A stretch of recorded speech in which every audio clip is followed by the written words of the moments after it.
2026-এর রোজার ঈদ ডিরেক্টর মেহেদী হাসান হৃদয় বিশাল বড় একটা রেকর্ড গড়বে, এই আশা আমি আর রাখতে পারছি না। কারণ যে মেহেদী হাসান হৃদয় 2025 সালের ঈদ উল ফিতর মানে রোজার ঈদে মেগাস্টার শাকিব খানকে দিয়ে বরবাদ ছবিটা আনলো, সেই ছবিটা বক্স অফিসে 80 কোটি টাকা প্লাস বিজনেস করলো, এমন একটা ছবি আনলো। তারপর আমি বলেছিলাম 2026-এর রোজার ঈদে মেহেদী হাসান হৃদয় সিয়াম আহমেদ এবং প্রার্থনা ফারদিন দিঘিকে নিয়ে একটা ছবি বানাতে চলেছেন, যে ছবির নাম হতে চলেছে রাক্ষস। এই ছবির মধ্যে অ্যাকশন, ভায়োলেন্স সবকিছু থাকতে চলেছে, এটা বলেছিলাম। কিন্তু রাক্ষস এই ছবির শুটিং পিছিয়েছে, কারণ সিয়াম আহমেদ এই মুহূর্তে আন্ধার নামক চলচ্চিত্রটার শুটিংয়ে ব্যস্ত রয়েছে, তোমরা জানো। তাহলে এখন কি করছেন হৃদয়? মেহেদী হাসান হৃদয় একটা ছবি আনতে চলেছেন, যে ছবির নাম হচ্ছে বিদায়, এবং এই ছবির মধ্যে আমরা দেখতে পাবো বাপ্পারাজ এবং নায়িকা প্রার্থনা ফারদিন দিঘিকে। দেখো, এখানে প্রার্থনা ফারদিন দিঘি থাকলো বা তোমার কে থাকলো এটা আমি ম্যাটার করছে না, আমি সাইডে সরিয়ে দিচ্ছি। কিন্তু নায়ক হচ্ছে বাপ্পারাজ, যার এই মুহূর্তে দেখো কোন সময় কে জনপ্রিয় ছিল সেইটা ধরে আমি যদি পুরনো কাসুন্দি ঘেটে যায় তাহলে তো হবে না। বর্তমান দিনে কি বাপ্পারাজের ক্রেজ রয়েছে? এটা আমাদেরকে মানতে হবে। অবশ্যই সেটা নেই। আজকে ইয়ং জেনারেশন সিয়াম আহমেদের ওই আরমান মনসুর ওই চরিত্রটা দেখার পর রীতিমতো একটা ফ্যান হয়ে গেছে। আমি নিজেই ফ্যান হয়ে গেছিলাম সিয়াম আহমেদের, যেরকম একটা লুক বা যেরকম আরমান মনসুর ক্যারেক্টারটা ছিল, বা তোমার জঙ্গলিতে যে চরিত্রটা ছিল জনি, প্রতিটা চরিত্র সিয়াম আহমেদ যেভাবে ফুটিয়ে তুলেছিল রাক্ষস ছবিটা নিয়ে, আমি লিটারালি খুব এক্সাইটেড ছিলাম যে হৃদয় কিভাবে সিয়ামকে প্রেজেন্ট করে। কিন্তু নায়ক হচ্ছে বাপ্পারাজ। মানে এই ছবিটা বক্স অফিসে কি করবে আমি জানি না। ছবি হয়তো ছবি কোয়ালিটি হিসেবে তো খুব ভালো হতেও পারে, কারণ যেহেতু ডিরেক্টর মেহেদী হাসান হৃদয়, একটা ভরসা আমাদের রয়েছে। কিন্তু যেটা মেগাস্টার শাকিব খানকে দিয়ে সম্ভব সেটা কি বাপ্পারাজকে দিয়ে সম্ভব? এটা আমার মধ্যে একটা প্রশ্ন রয়েছে। কিন্তু এটা আমি কিচ্ছু বলবো না, খারাপ দিক ভালো দিক এই দিক ওতে কিচ্ছু বলবো না, এই উত্তরগুলো তোমরা আমাকে দেবে। আমি যদি কোনো কথা ভুল বলি সেটাও আমাকে কমেন্টে বলবে যে এটা ঠিক এটা ভুল, এরকম করেও কিন্তু তোমরা লিখবে।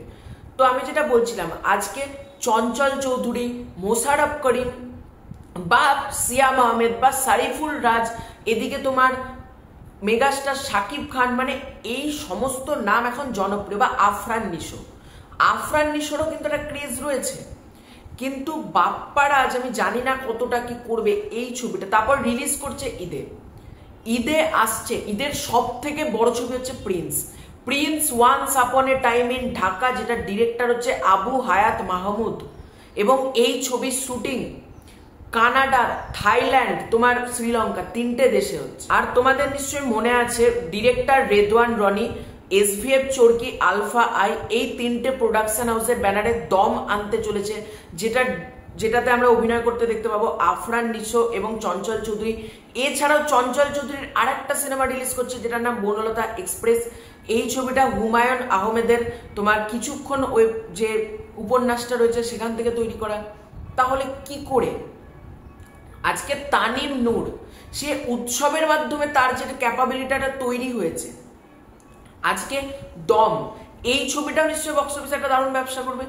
এছাড়াও আমরা এদিকে সিয়াম যদি একটা আন্ধার ছবিটা আনে বা সিয়াম যদি একটা ছবি আনে সেটাও ব্যবসা করবে। কিন্তু ডিরেক্টর মেহেদী হাসান হৃদয় এটা আমার মতে ভুল স্টেপ নিল। আমার অন্তত পক্ষে মনে হচ্ছে এবার যখন টিজার ট্রেলার গান আসবে হয়তো আমি অন্য মতামত দিতেও পারি সেই বেসিসে, বা তখনকার সময় বিবেচনা করে। তবে এখন এই মুহূর্তে আমার মনে হচ্ছে হৃদয়দা খুব ভুল ডিসিশন নিয়েছে, এটা আমার মনে হচ্ছে। কারণ মেহেদী হাসান হৃদয় যে ছবিটা আমাদেরকে দিয়েছে না বরবাদ, ওই ছবিটা দেখার পর মানে হৃদয়ের সিনেমাতে আমরা দেখতে চাই শাকিব খানকে বা তোমার সিয়ামকে। এবার তোমরা বলতে পারো যে সবাই যদি শাকিব খানকে নিয়ে কাজ করে তাহলে নতুন হিরো উঠে আসবে। দেখো, আমি এটা একবারও বলছি না সবাইকেই শাকিব খানকে নিয়ে কাজ করতে হবে, শাকিব খান ছাড়া আর কোনো নায়ক এটা আমি বলছি না। কিন্তু বাপ্পারাজ যাকে আমি সিনেমাতে কাস্ট করছি তার বর্তমান দিনের জনপ্রিয়তা কতটা সেটা দেখে আমার মতে কাস্ট করা উচিত।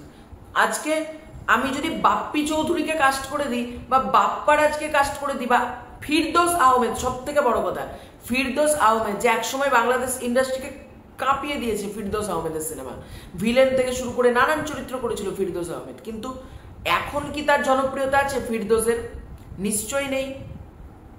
আর কিছু নায়ক হয় যেটা কালোজয়ী, যেমন মান্না, সালমান শাহ, এরা মানে এদের জনপ্রিয়তা আকাশ ছোঁয়া। এদের সিনেমা এখন রিলিজ করলেও ব্যবসা করবে সিনেমা হলে। যে মান্নার ছবি ধর একটা রিলিজ করা হলো, কি এদিকে তোমার সালমান শাহর একটা ছবি রিলিজ করা হলো, ব্যবসা করবে।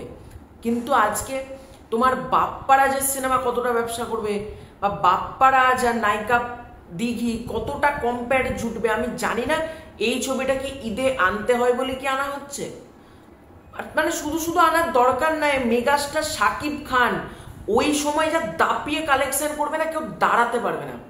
এটুকু বলতে পারি যে বরবাদের সামনে তো কম নেগেটিভিটি করা হয়নি। তাণ্ডব দিনের দিন পাইরেসি, দিনের দিন 5 দিন বাদে পাইরেসি, কোনো এফেক্ট পড়েছে? নামটা শাকিব খান, মনে রাখতে হবে। দাপিয়ে বক্স অফিসে প্রিন্স তখন ধুমা কালেকশন করবে। আর এদিকে দম একটা হোল্ড তো ধরবেই ধরবে। এবং ডিরেক্টর আছে রেদওয়ান রনি, মানে রেদওয়ান রনির জন্য আমি ছবিটাকে নিয়ে এক্সাইটেড। রেদওয়ান রনি, তারপর আফরান নিশো, চঞ্চল চৌধুরী, ওই ছবিটা তো একটা আলাদাই ব্যবসা করবে, মানে ওটাও আমি সাইডে রাখলাম। এদিকে বনলতা এক্সপ্রেস, এই ছবিটাও ব্যবসা করবে তানিম নুরের। 3টে ছবি, তারপর যদি এই ছবিটা ঢুকে স্যান্ডউইচ হয়ে যেতে পারে। আমি খারাপভাবে কেউ নিও না, কিন্তু আমার যেটা মনে হলো আমি সেটাই বললাম। হৃদয়দা ভালো ছবি বানায়, অনেক ভালো। বাপ্পারাজের সাথে হয়তো ছবিটা দুর্দান্ত হতে পারে, কিন্তু ওই যে কোথাও গিয়ে তো রিয়েল এনার্জির কাছ থেকে আমাদের আশাটা বেশি থাকে না। বা কোথাও গিয়ে আমাদের, যদিও তারা বলেছিলেন যে আমরা অন্যান্যদেরকে নিয়েও কাজ করব, কিন্তু যদি সিয়ামকে নিয়ে রাক্ষস ছবিটা হতো আমি বেশি খুশি হতাম। বা যদি আজকে সারিফুল রাজকে নিয়ে একটা ছবি হতো ইনসাফের মতন, আমি একটু বেশি খুশি হতাম। জানি না কতটা কি হবে বা এই সিনেমাটা কি কালেকশন করবে। আমি কোনো নেগেটিভিটি করলাম না। দেখো, আমার পার্সপেক্টিভ থেকে আমার যেটা মনে হলো আমি বললাম। এতে যদি কারোর খারাপ লেগে থাকে আই এম এক্সট্রিমলি সরি, কিন্তু আমার যেটা মনে হলো আমি সেটা শুধুমাত্র বললাম। তো এটাই ছিল আজকের ভিডিও। ভালো লাগে থাকলে লাইক করো, শেয়ার করো, সাবস্ক্রাইব করো, তোমাদেরকে ওপিনিয়ন জানিও। খুব শীঘ্রই দেখা হচ্ছে নতুন কোনো ভিডিও, ততক্ষণের জন্য বাই।